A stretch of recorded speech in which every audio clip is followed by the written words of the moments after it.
Querido, se você que está em casa possui a Bíblia em mãos, tanto na versão impressa quanto na versão digital, eu peço que você abra a palavra do Senhor no Evangelho segundo Marcos, capítulo 4, verso 35 a verso 41. Evangelho segundo Marcos, verso 35 a verso 41. Nessa noite, refletiremos sobre o tema instigante, o descanso de Deus. O que o descanso de Deus revela a nosso respeito e o que o descanso de Deus deseja ensinar para cada um de nós. O que o descanso de Deus revela a nosso respeito e o que o descanso de Deus deseja ensinar a cada um de nós. Eu peço que você, antes de lermos o texto da palavra do Senhor, apenas guarde em seu coração o refrão daquilo que acabamos de cantar. Não olhe as circunstâncias, olhe o seu amor. Não me guio por vistas, alegre estou. Vou repetir. Não olhe as circunstâncias, olhe o amor de Deus. Não me guio por vistas, alegre estou. Evangelho segundo Marcos, capítulo 4, verso 35 a 41. Acompanhe a leitura da palavra do Senhor. Estou lendo na versão Nova Almeida, atualizada. Naquele dia, sendo já tarde, Jesus disse aos discípulos: Vamos passar para outra margem. E eles, despedindo a multidão, o levaram assim como estava no barco. E o texto diz que outros barcos também o seguiam.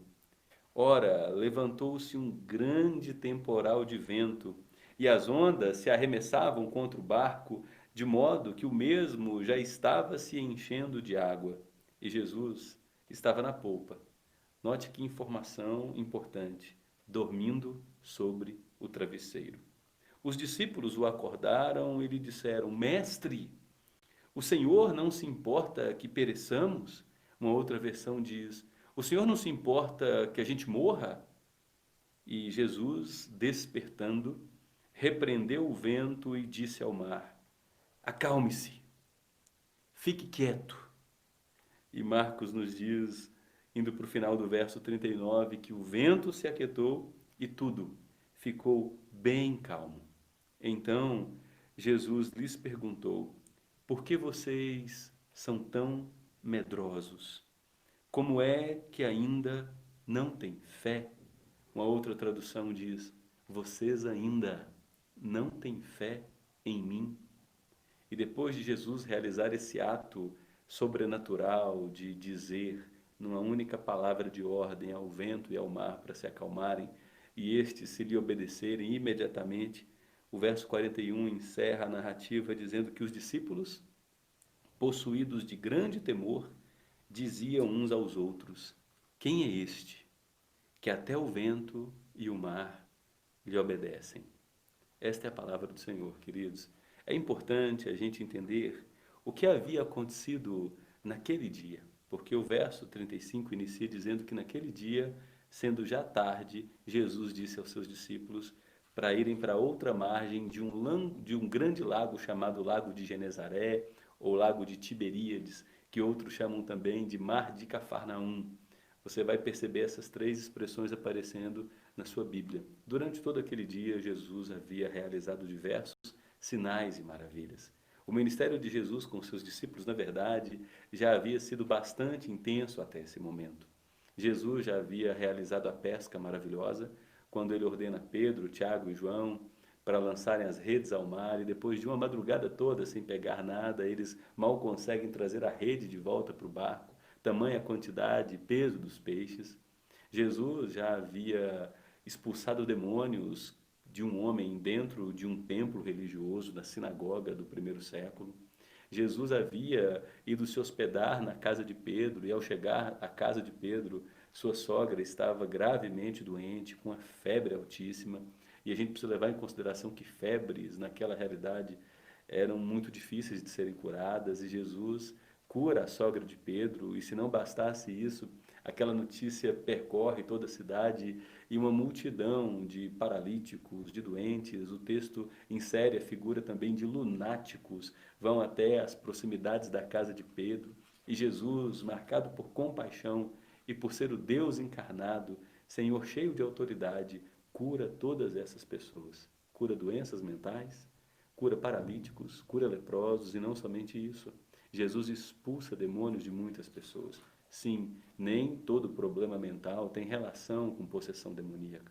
Pode ser que em alguns casos haja relação, mas a grande maioria dos transtornos mentais não tem relação nenhuma com espíritos malignos. Jesus curou um novo leproso no capítulo 2 de Marcos. Jesus curou a mão murcha de um homem dentro de uma sinagoga. E depois Jesus começa uma série de ensinos aos seus discípulos. Ele descreve a parábola do semeador, dizendo: olha, eu vim aqui para pregar o Evangelho. Eu sou o Evangelho encarnado. Agora essa palavra encontrará diversos tipos de solo. Há a semente que cairá sobre a estrada. É um caminho já pisoteado, sem condições de uma semente entrar, fincar raízes e florescer. Jesus diz que há pessoas que são absolutamente superficiais, não receberão o Evangelho, desprezarão o Evangelho, rejeitarão a mensagem e seu mensageiro, que é Jesus Cristo, rejeitarão a salvação graciosa de Deus. Jesus disse também que uma parte das sementes cairá entre os espinhos, outra parte cairá em terreno rochoso. São as pessoas que recebem o Evangelho num primeiro momento, superficialmente, ficam encantadas, se alegram com as boas novas, congratulam e festejam com o ambiente de uma igreja saudável. Só que vem as provações, vem a cobiça, vem as ambições, vem as provações naturais por conta da fé. E logo, logo essas pessoas começam a viver uma fé superficial e outras, muitas, abandonam a fé que um dia professaram. Mas Jesus diz que há um tipo de pessoas comparado a um solo saudável, aquele solo preparado para receber a boa semente. E esse solo já preparado para receber a boa semente, a semente ele cresce, se transforma numa árvore frutífera que dá frutos de 60, de 80, de 100 por um. Jesus se refere, é claro, àquelas pessoas que abrem suas vidas quando recebem o Evangelho e recebem o Evangelho com alegria, com entusiasmo, vêm as dificuldades naturais da fé cristã, o processo de maturidade da fé cristã, e essas pessoas ainda perseveram em continuar na fé cristã, vêm as decepções naturais com pessoas na igreja, porque a igreja é formada de pessoas imperfeitas, como eu sou imperfeito. E na medida que a fé cristã, a vida cristã vai se continuando, essas pessoas permanecem alicerçadas em Jesus, o autor e consumador de sua fé, e ao fim de sua vida, quando olham em retrospectiva, viveram uma história de fidelidade, de amor a Deus, de perseverança no Evangelho. Tudo isso já havia acontecido. Jesus não conta somente essa parábola do semeador, ele descreve várias outras parábolas. Então, ele realiza curas, milagres, sinais extraordinários, expulsa demônios, ensina por meio de parábolas os valores do reino de Deus. E aí, o dia termina. Você deve concordar comigo que depois de um dia tão cheio de atividades, é natural que Jesus, que é Deus, 100% homem e 100% Deus, estava exausto, porque Jesus ele comungou da nossa natureza humana. Ele sabe da necessidade, da missão que o Pai lhe confiou, por isso ele convoca os discípulos para entrarem no barco e partirem para o outro lado do mar da Galileia, do lago de Genezaré, porque ali ele curaria um homem possesso por uma legião de espíritos malignos, curaria uma mulher que há 12 anos estava enferma e ressuscitaria ainda uma menina de 12 anos que havia acabado de morrer. Jesus sabia que tinha mais missão a cumprir, mas até aquele ponto, os discípulos tinham revelação suficiente para constatar que aquele homem que os havia convocado, multiplicado pães e peixes, curado o leproso, restaurado a mão de um homem de mão ressequida, expulsado demônios, curado lunáticos, realizado tantos prodígios e milagres, falado, pregado mensagens de um jeito cativante, de um jeito amoroso, de um jeito com autoridade realmente importante. Esse homem não era um simples homem. Os discípulos já tinham até aquele momento revelação suficiente para terem a certeza de que eles estavam diante de nada mais, nada menos que o próprio Deus encarnado. Aquele que veio para cumprir todas as promessas a seu respeito ditas em todas as páginas do Antigo Testamento.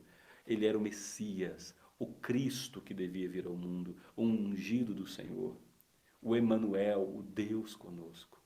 E é tão importante a gente compreender isso porque já havia revelação.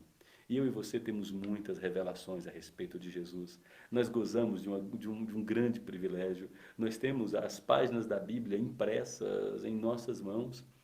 Nós temos Bíblias em diversas traduções, em praticamente todas as línguas do planeta, de maneira muito acessível. Nós temos as Bíblias agora em formato digital, gratuito, em diversas traduções também, acessível dentro do nosso bolso, 24 horas por dia. E toda a Bíblia revela a respeito do amor de Deus pelo mundo, que envia seu Filho para que todo aquele que nele crê não morra, mas tenha vida eterna. E não somente isso, as Escrituras nos revelam que Jesus é o Deus Todo-Poderoso que governa a história, que nos tem em suas mãos, que controla todos os detalhes das nossas vidas e não permitirá que nenhum fio de cabelo da nossa cabeça caia sem seu consentimento, sem seu decreto, sem sua palavra de autoridade ordenando aquilo. Nós temos a revelação de que Deus controla todos os pormenores da nossa vida. E ainda assim, por muito menos que uma tempestade dentro de um barco, nos assombramos, nos angustiamos, nos enfraquecemos, murmuramos, ficamos alarmados, angustiados, melancólicos. Nós percebemos que o nosso coração é muito enganoso, que o nosso coração é desesperadamente corrupto e, com frequência, deseja nos afastar da confiança na fonte da água da vida. Esse texto nos fala sobre o descanso de Deus. Jesus entra no barco, está cansado, ele dorme, cai num pesado sono. E nós estamos diante aqui de uma descrição muito importante. A maioria desses discípulos são homens experientes na navegação. A profissão de boa parte deles era a pescaria. Muitas tempestades em alto mar. Eles já passaram por madrugadas inteiras no mar. Eles passaram por dificuldades, necessidade de fazer manutenção no barco. E cai uma tempestade. Mas não era uma tempestade qualquer. O texto diz que era grande tempestade, a ponto de fazer com que esses homens começassem a se preocupar. Quais são as dificuldades, por menores ou maiores que sejam, que têm roubado sua paz, que têm furtado de você a confiança nesse Deus que disse: meu filho, descanse em mim, entrega o teu caminho ao Senhor, confia nele, o mais ele fará. O Salmo 37 diz que Deus fará sobressair nossa justiça como a luz e o nosso direito como o sol ao meio-dia. O que tem furtado de você o descanso nesse Deus que, estando nele, nós podemos todas as coisas? Podemos ter experiências de abundância, experiência de escassez, experiência de riqueza, inclusive experiência de pobreza. Podemos aprender através de todas essas experiências a vivermos contentes pelo simples fato de sabermos que tudo podemos nesse Deus que nos fortalece. O que tem furtado sua alegria? O que tem roubado sua paz? O que tem arrancado de você o descanso nesse Deus que não só concedeu a mim e a você preciosas promessas, mas como cumpriu toda a sua palavra, revelando que Cristo é o Deus Todo-Poderoso, que garantiu nossa vitória sobre a morte ao ressuscitar ao terceiro dia, que nos garantiu vida eterna ao subir aos céus e inaugurar um novo e vivo caminho, marcando agora o céu como porta de entrada para todos aqueles que nele estão. Os discípulos ficam preocupados com uma tempestade. Os discípulos que já viram uma febre gravíssima ser curada. Os discípulos que já haviam visto uma doença que afastava tantas pessoas da família, do convívio social, como a lepra no primeiro século. A lepra era um atestado de condenação. Você era afastado de seus filhos, de sua esposa, de seu trabalho. Você era obrigado a viver em quarentena até o fim de seus dias. Os discípulos viram leprosos serem curados. Os discípulos haviam visto Jesus andar sobre o mar. Os discípulos testemunharam, depois de uma noite na secura, sem pegar um peixinho sequer, uma rede praticamente se romper com tantos peixes que vieram sob a palavra do poder de Jesus. Os discípulos temeram essa tempestade. E o texto diz que eles não ficam só no temor. Eles sabem que Jesus está dormindo, um sono pesado. Eles sabem que o Deus que está ali com eles havia trabalhado muito durante o dia e eles acordam Jesus. E não só acordam Jesus, como eles dão uma palavra de repreensão a Jesus. O Senhor não importa que nós morramos. O Senhor não se importa com as nossas vidas. Será que esse é o tipo de pensamento que às vezes é, alcança espaço em meu, em seu coração?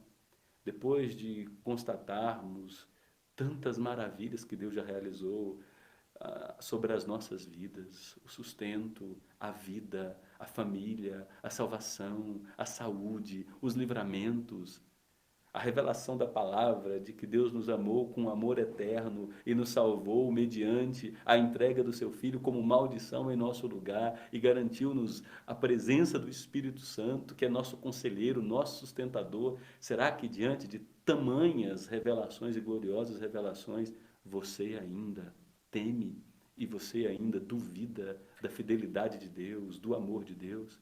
Você é daquele tipo de pessoa que, na medida em que as circunstâncias da vida oscilam, na medida em que você é conduzido pela boa mão de Deus para a estrada do deserto, a fim de ser moldado, a fim de ter seu caráter amadurecido e feito parecido com Jesus Cristo, você é daqueles que repreendem Deus, você é daqueles que dizem: Deus, onde o Senhor está? O Senhor se esqueceu das promessas, o Senhor se esqueceu do seu amor por mim, o Senhor se esqueceu de ser bondoso por mim, o Senhor não está vendo o quanto eu estou sofrendo, o Senhor não está vendo a dor do luto que eu tenho vivido, o Senhor não está vendo o quanto o distanciamento do meu filho, da minha filha tem me ferido, o Senhor não está vendo a situação crítica do meu casamento. Aqui em casa nós não conseguimos mais falar a mesma língua, todos estão distantes, vivendo juntos, enclausurados, confinados por tantos meses, mas tão distantes uns dos outros. O Senhor não está vendo isso? O Senhor tem promessas de abençoar minha família, de cuidar do meu lar, de edificar a minha casa. Deus, o Senhor se esqueceu de mim, o Senhor não se importa que morramos. Jesus acorda, ele olha para toda aquela situação que, da perspectiva dos discípulos, era caótica, realmente apreensiva, e ele apenas diz: cala-te, fique quieto. E tanto a agitação do mar quanto a força da tempestade se aquietam imediatamente. Com isso, Jesus revela que tem poder não somente para curar uma pessoa leprosa, destinada a viver uma quarentena até o fim dos seus dias. Jesus revela que tem poder não somente para curar febres, para curar problemas de lunáticos, expulsar demônios, como ele também tem poder sobre os elementos da natureza.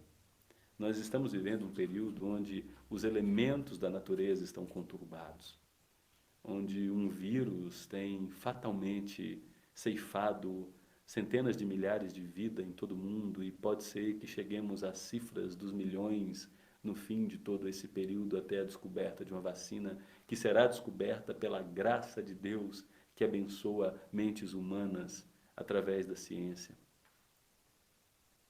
Mas sobre o reboliço, sobre a fúria da natureza, Jesus diz: cala-te, acalma-te, e imediatamente até a natureza, com seu ímpeto, é obrigada a se ajoelhar diante de Jesus Cristo, porque ele tem o poder sobre todos os elementos da natureza.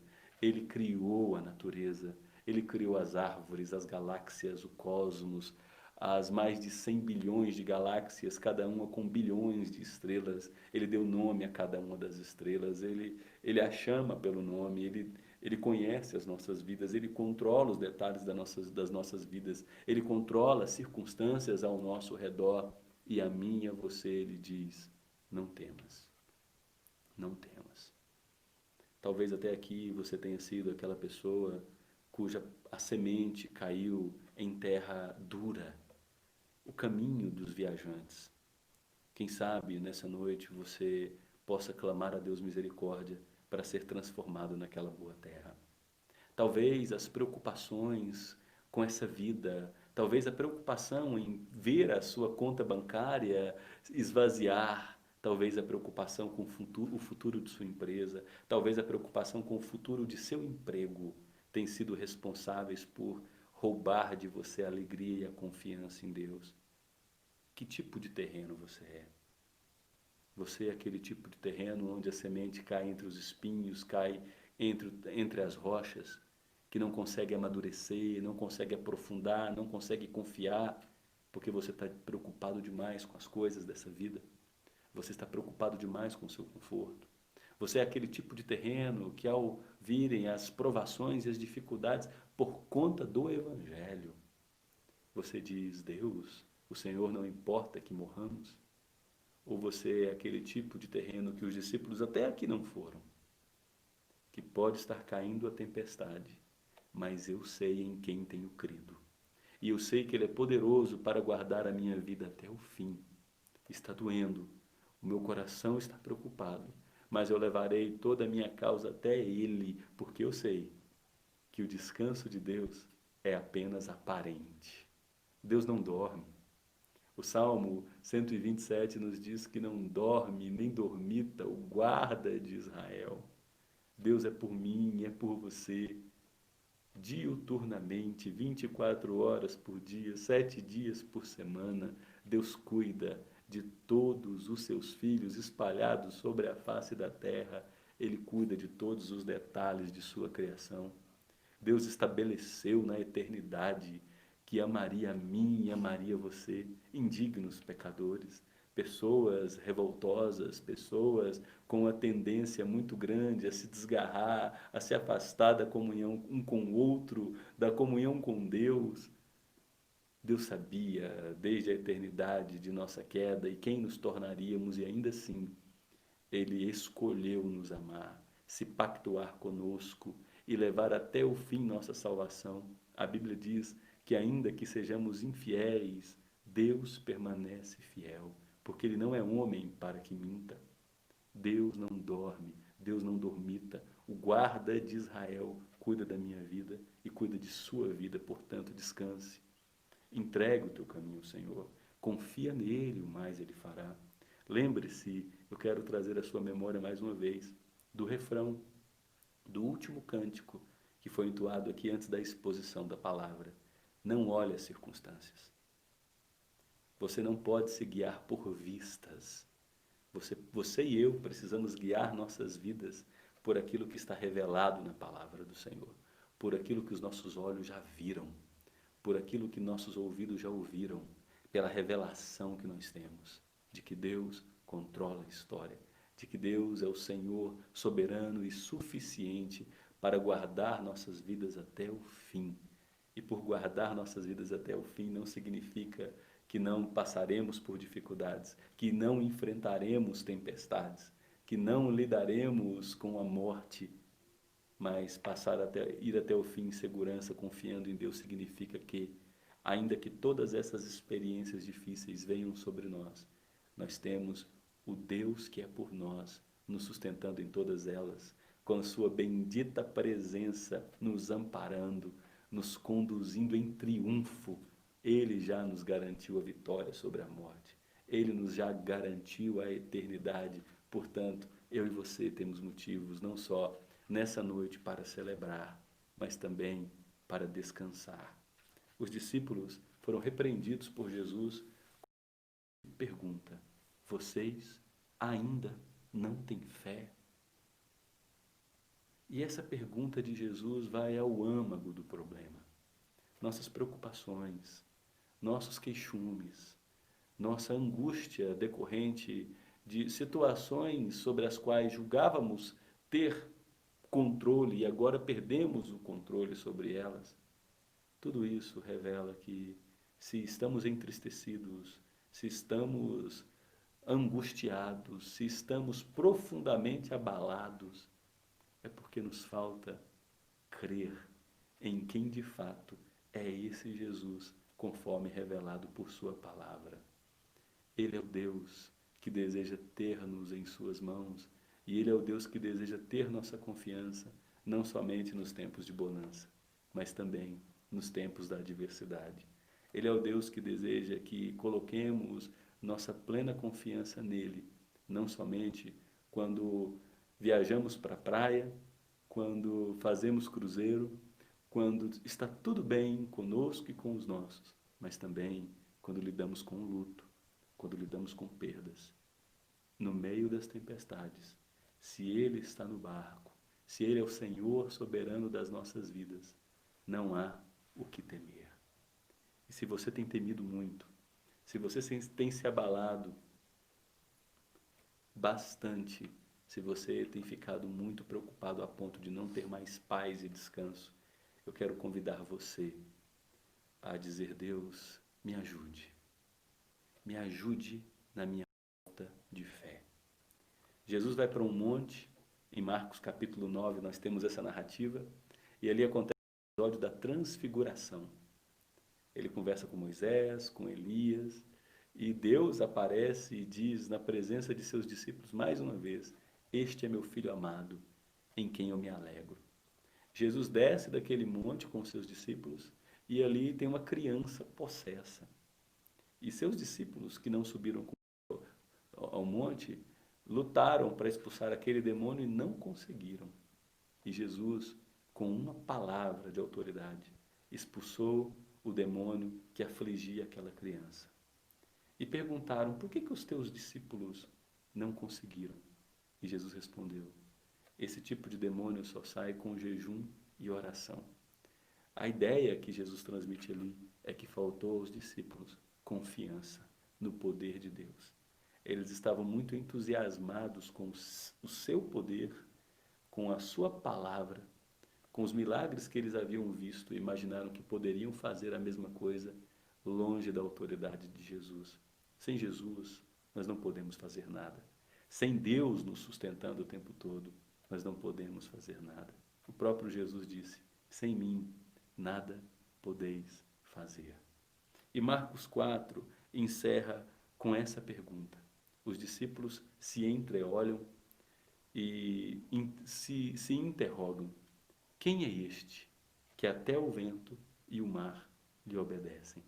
Depois de tantos sinais, tantas maravilhas, revelações tremendas a respeito desse homem, que não poderia ser ninguém mais, ninguém menos que o Deus encarnado, o Emanuel, o Cristo, o ungido de Deus, o cumprimento de todas as expectativas proféticas do Antigo Testamento, os discípulos perguntam: quem é este homem? Se você ainda tem dúvidas, o Senhor do universo. Este homem é aquele que tem poder sobre os espíritos imundos, sobre a vida, sobre a morte, sobre os elementos da natureza, sobre bactérias, sobre vírus. Tem poder sobre os cabelos da nossa cabeça. Tem poder sobre as leis que sustentam o universo. Tem poder sobre o ir e vir.